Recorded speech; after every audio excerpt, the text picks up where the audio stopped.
cordialmente en esta noche a la doctora Cynthia Viteri. Amigos, bienvenidos, buenas noches. Ella es nuestra invitada de hoy y aquí le vamos a dar la más cordial bienvenida. Hoy dio una rueda de prensa a los medios de comunicación de la provincia. Estuvo también el equipo de Eurovisión y transmitimos algunas de las propuestas donde se está reformulando y más que nada ratificando las propuestas de Cynthia Viteri, que tienen que ver a la reactivación económica, al desempleo y tantas otras necesidades que tienen los orenses.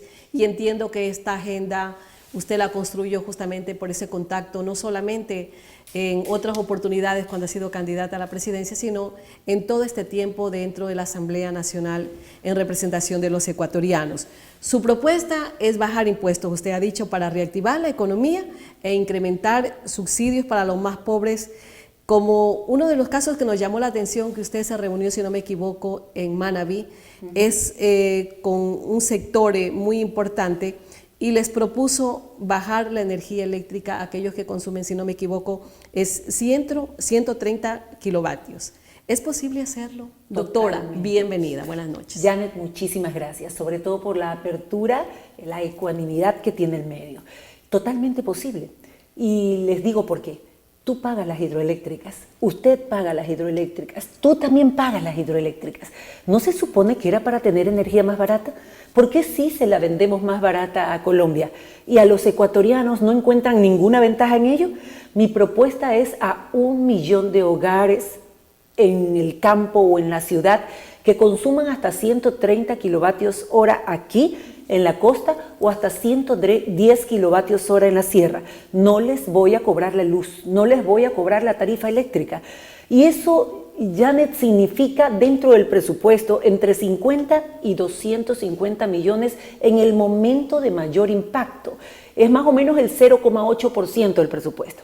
La mitad de lo que cuestan los edificios que están haciendo en este momento, las plataformas financieras, etc. Y soluciono dos problemas. En el país, por lo menos el 23% vive en condiciones de pobreza, y de ese 23%, el 8% extrema pobreza. Gente que vive con menos de $3 al día. Si les dejo en sus manos el dinero que le iban a devolver al Estado por la tarifa, alimentan a sus hijos y combato la desnutrición crónica, que ahora afecta a 500.000 de niños en el Ecuador entre 0 y 5 años. Ese es el objetivo. Yo te escuché al inicio que dijiste algo muy importante.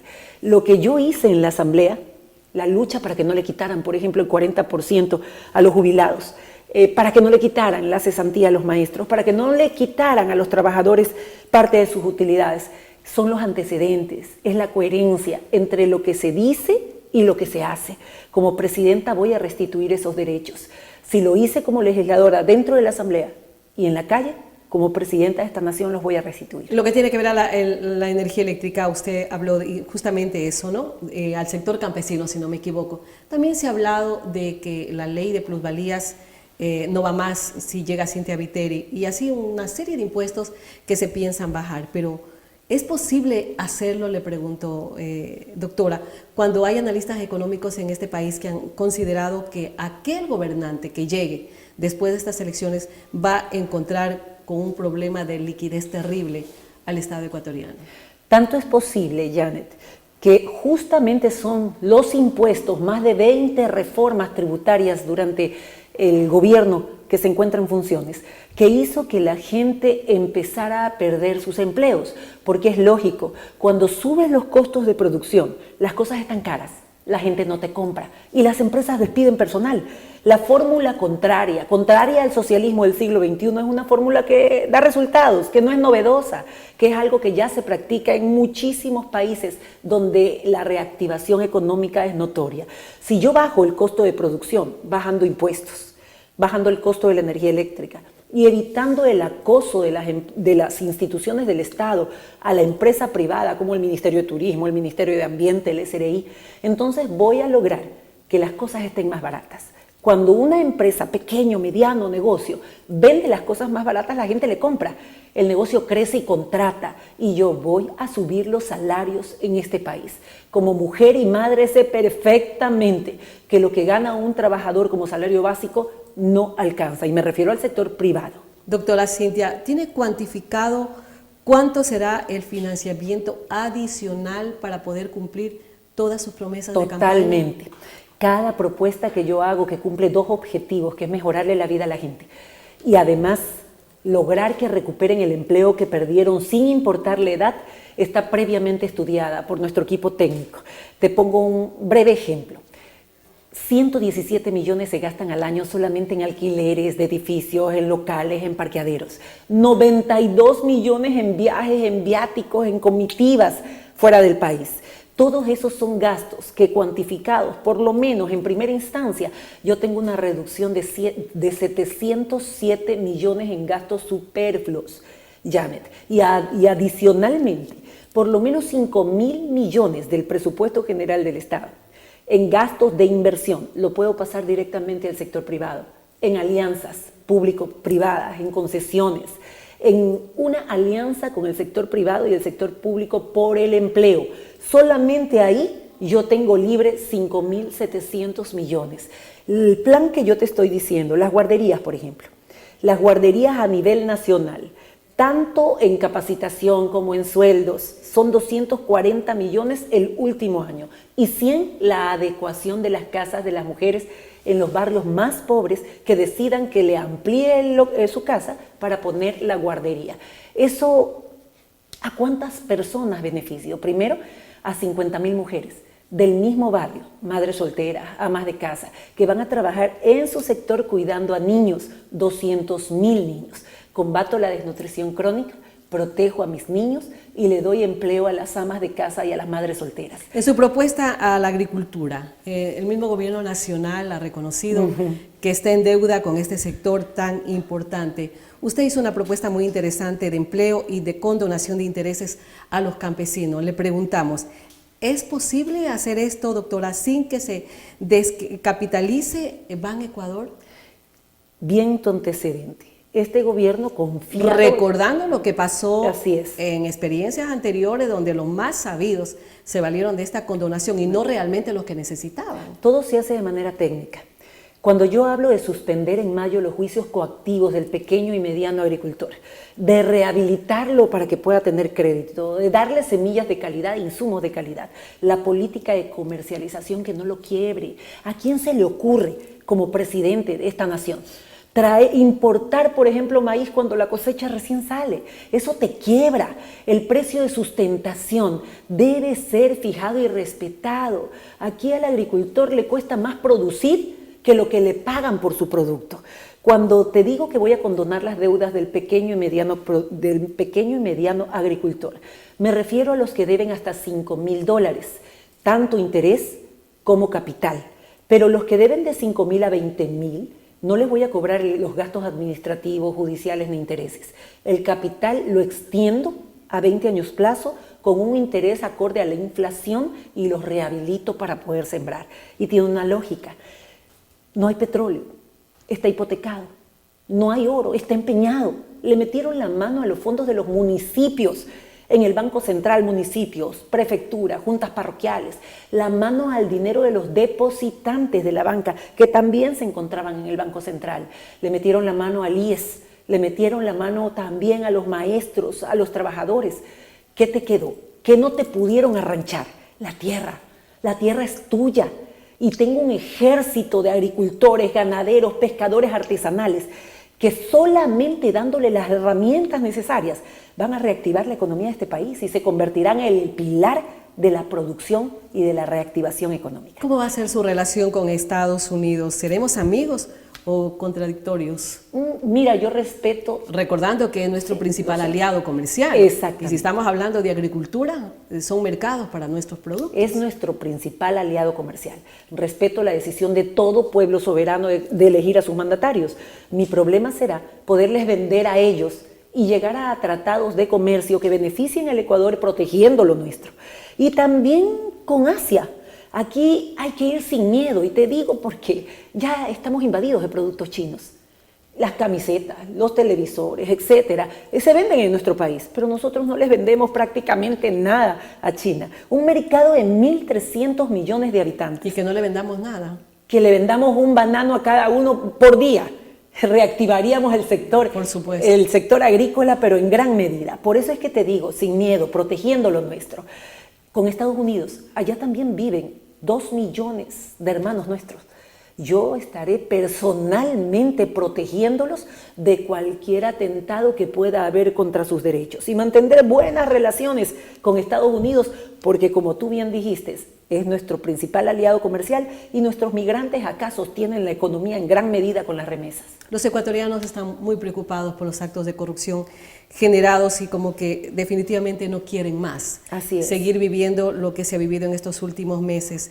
¿Qué se piensa hacer en cuanto a la contratación pública que lamentablemente se ha denunciado, y qué pena que no se ha aprobado, de que esto de la contratación pública se sigue favoreciendo a los profesionales alineados a su partido político y no se está midiendo realmente la capacidad de los profesionales, a los oferentes que puedan participar? Esto empezó ¿Se piensa hace años. cambiar esto? Totalmente. ¿Cómo se lo puede hacer? Esto empezó, y tú lo debes recordar como periodista acuciosa, cuando eliminaron los informes previos de Contraloría para cualquier contratación. Luego vinieron las figuras de giro específico del negocio, las contrataciones por emergencia, los contratos complementarios, los contratos a dedo. Se hizo el colchón para hacer un nicho de actos de corrupción. Yo voy a tomar 3 medidas específicas. Primero, veda cívica. Ninguna persona natural o jurídica, ninguna empresa, siquiera denunciada en hechos de corrupción, puede participar en licitaciones con el Estado. Por otro lado, voy a recabar los informes que las comisiones anticorrupción hicieron aquí en el Ecuador y que el presidente de la República los persiguió. Y ellos, junto con una comisión de las Naciones Unidas, vamos a poner esa información a las órdenes de una justicia independiente, que ese es otro capítulo. Y finalmente, si los delitos de lesa humanidad se persiguen fuera de las fronteras, para mí es un delito de lesa humanidad la corrupción, porque quita vidas, porque impide que nuestros enfermos reciban la medicina adecuada. Ahora solamente reciben o paracetamol o cápsulas vacías y a veces ya ni eso.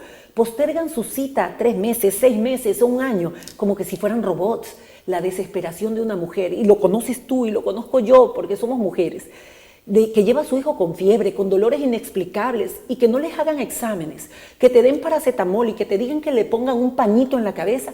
Eso es crueldad. Como presidenta de esta nación me voy a dedicar a 4 cosas específicamente: salud, educación, seguridad y justicia. Transparentar justamente los recursos económicos que fugan del país. La consulta popular propuesta por el presidente de la República respecto a los paraísos fiscales. Recién Carlos Marx Carrasco lo decía en una nota periodística, que son más de 30.000 millones de dólares que han fugado del país, generando un gran perjuicio al Estado ecuatoriano. ¿No considera ético, saludable, de que realmente funcionarios que tienen dineros puestos en el exterior de esa forma, donde no pagan impuestos, cumplan labores en la función pública? Pienso exactamente igual que ti, pero eso no es la razón de la consulta. A mí no me preocupa lo de los Pero usted sí lo haría fiscales. de llegar a la presidencia. No me preocupa para nada y te digo por qué. ¿Qué medidas, qué candados se podrían poner?